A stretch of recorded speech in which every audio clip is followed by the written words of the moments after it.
What's going on, everybody? Welcome back. Thank you for tuning in to the arcade channel. We appreciate it. Today we're gonna talk a little bit about inside or outside. I am starting to get a lot more calls from people asking I'd say the better questions of, you know, what to expect, you know, how to house these dogs, you know, just specific questions on actually what it's like to own, you know, a Rottweiler before they actually get one. And I appreciate that. And I love talking Rottweilers, so I'll always give you the input. We're headed right now, though. I'm running to grab some dog food. They go through it quickly. Probably like 2 50-pound bags, almost 3 a month. Plus, you know, the slurm that we mix in. And I feed them that for their nighttime meal now. A couple of the dogs that I've gotten, they don't really like the slurm as much, you know, but we still give them raw as well, you know, let them snack and eat that stuff too. So we're gonna get on over here. You see, I got a couple of the girlies with me. What you doing, mama? Yes. Oh my goodness. Oh my goodness, she's all over my head. That's Venus. She's my baby. She's my little girl. And of course, I got Mulata Great right there. God, she looks just like her mom. For those of you who don't know, Duchess, Miss Duchess that I have, that's her mom. She produces such beautiful, beautiful offspring. Out of one of the first litters that we had, I had to keep her. I had to. She was phenomenal. So yeah, we're gonna get over here to the food store, get them some grub, and then we'll get back to the house and we'll kind of get into this a little bit.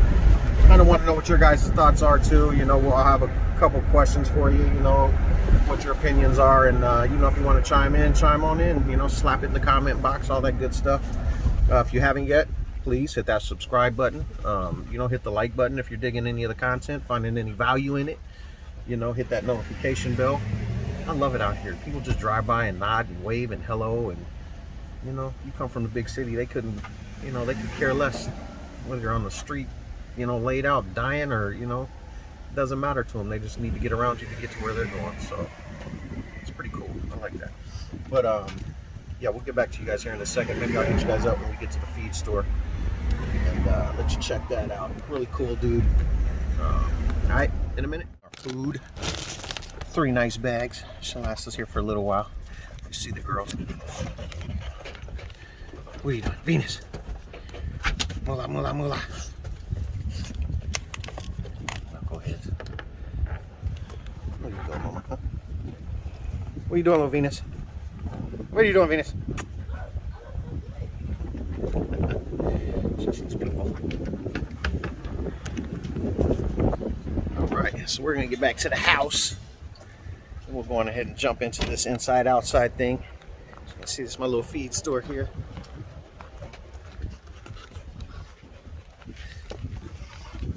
I love these guys. When I first moved to town, I came in and talked to him and asked him if he had the food, and he didn't. He said he could get it in, and you know, he was a little reluctant to start trying to bring it in, being a whole new product. So, you know, I just prepaid for about 4 bags and just dropped the money and said, hey, call me when it gets here. So after that first run, he keeps me in stock. So appreciate people like that. A little bit cheaper than having to get it online too. So if you're able to find the food, not only that you want or that we're using, especially if you get dogs from us, always try locally. Some of your feed stores, even if you're in the city, the outskirts still normally have feed stores and stuff like that. So see if you can find it locally before you go through online or anything. It's probably going to be cheaper, less of a headache, you know, or you just have it delivered. No big deal, right? So I'm gonna head on back to the house, and then we'll jump into that. All right, guys. So let's dive into this. Like I was talking about, inside or out. I was gonna head up to the office and kind of set up shop, but it's so beautiful out here right now. The breeze is blowing. I mean, sorry, the wind is kicking. But since we've been out here, it's been like 516 degrees every single day. So to get this nice break in the heat and feel this is awesome. And I'm gonna take it and enjoy it. So I'll come outside and talk to you guys. Like I was saying though, inside or outside, I got people asking almost if there's a right or a wrong answer. Um, I'm I've never been here to tell anybody what they should be doing or how they should be doing it. I'll explain what I do, and then you kind of can take those tidbits and those kibbles and nibble on them and figure out what's best for you. You know what I mean? Um, I'll start off with me though. My dogs are inside at night, pretty much outside all throughout the day, unless there is significant weather. Then I'll bring them back in. Um, heavy rain, or just winds they can be destructive as far as, like you can hear now, it's pretty windy, but I don't know that it's going to drop off any of those widowmakers that I told you guys about, and I showed you on another video, those big branches that fall. Even though we have our kennels covered, you got to still take into account those are fabric covers, so you don't want 100-pound log dropping out of the sky and going through one of those and hurting one of the dogs. Not just widowmakers, dog killers. So me myself though, I keep them outside during the day and then I bring them in at night. Yeah, it's a pain in the butt sometimes, but my dogs have always been like that. Very spoiled, and I have enough room now to do that, right? Even though since I've gotten here, I have added another 4 dogs, to our kennel. But that's also one of the reasons that we moved, was because we needed more room, and behold, we have it now. So we're going to definitely utilize that and enjoy it, and use it for the best intent too. So everything that I've done so far, it is to invest in our future. My wife and myself, my kids, all of our kids, our grandkids, everything else. So this is what we're doing. So like I said, inside and out, I do both. I'll show you guys both setups, where they sleep at night, and where they're at hanging out during the day. My male Ace, he roams the house free will, willy-nilly. He has no restrictions, none, absolutely, except for going all the way up into my bedroom, because we have white carpet up there, and that dude tends to want to make his mark, and boy, that yellow pee is not coming out of that nice white carpet. But other than that, he's free willy-nilly. So that's the security part though. That's the beauty of having these big, beautiful, majestic dogs, is that I know for a fact that we are safe.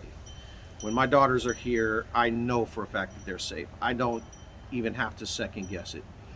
When my younger daughter's here, I put Ace in her room with her. I have not a fear in the world when he's in there. He would lay down and die for her. So, and yes, they are that loyal and they are that protective. For those of you guys that didn't know that you're looking to get a Rottweiler, things like that, that's one of the reasons you have to be careful on how you train them, how you socialize them, things like that. These are not dogs that you need to make aggressive, right? Some dogs you want to get them aggressive or a little more umph to it. Rottweilers, you don't have to do that. I promise you, you do not have to do that. Give them time.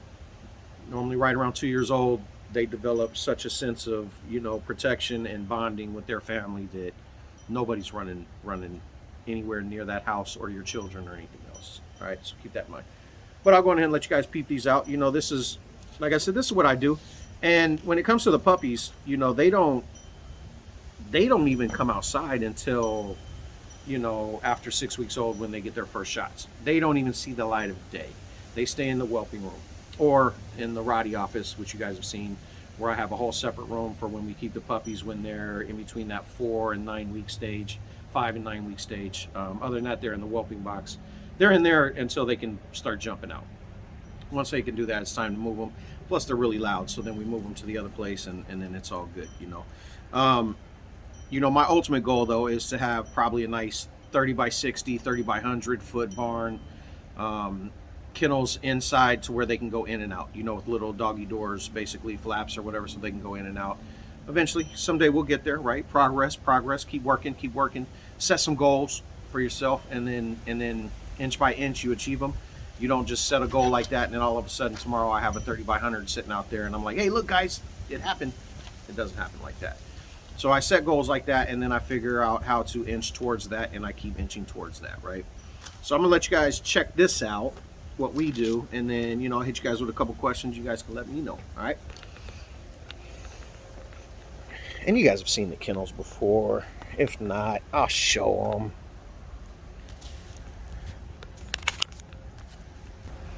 So we got two 10x10s right here. Not only do I have the toppers on these, but I have the surrounding, they call it the winter guard.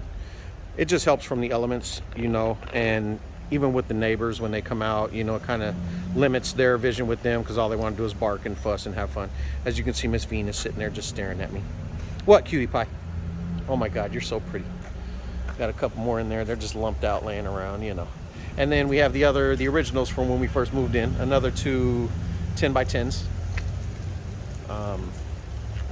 Miss Mozzie just sitting there looking at me. Look at her. Look at her little nub. Look at her little nub going. Oh, I love that girl. And then we got my Mercedes right there. I don't even like BMWs, girl. I'm in love with Mercedes. But yeah, and then you see we keep the toppers on those as well. Right. And of course you got to keep the pressure washer down there because we hit these probably, I mean, we hit them once guaranteed every day, and then sometimes twice a day, just depending. So keep that in mind as well. The cleaning never stops, never stops, never stops. And then I'll show you kind of where they sleep at night, which you guys have seen this room as well, but a better idea. So I got 3 right there, and those are the extra large crates. And then I got 3 more right here. All right, so. And they say, well, Sean, Mr. RK, I thought you had like 15 dogs. No, actually I have 8. And that's still more cages than what I have dogs. But I have a couple of them that don't need them. We do have a litter on the ground right now. And it's actually one of my dogs that doesn't even need to be in a crate. And then, of course, like I told you, Mr. Ace, he doesn't go in crates. He doesn't do crates. He doesn't do any of that. He sleeps where he wants. He kind of does what he wants. He pays respect to the house like he's supposed to. He doesn't, you know, he doesn't potty in the house. He doesn't chew anything up, nothing like that. And for those of you guys that don't know, your dog will get over that. Most of the time, it's right around 2 years old that they'll kind of get past those behaviors, but you have to be stimulating, you know, their mind and their body, and you have to get them out. You have to exercise them. You have to, you know, have them playing and enjoying life the same way that you do, you know. That's why I always suggest that, you know, your dogs are in pairs. They don't have to be both Rottweilers. I've always had 2 at a time. I've never had just one. But, you know, dogs in pairs are always more healthier mentally. Socialization, that's part of all of us as beings on this earth. You know, you want to be around other beings, right? You want to feel that love. You know, these dogs are no different. They're pack animals. So keep that in mind.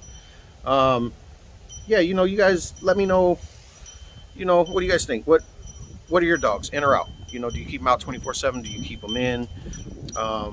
You know, if you plan on getting a new dog or a new puppy, what are your plans? Are you going to put them outside? Are you going to leave them inside?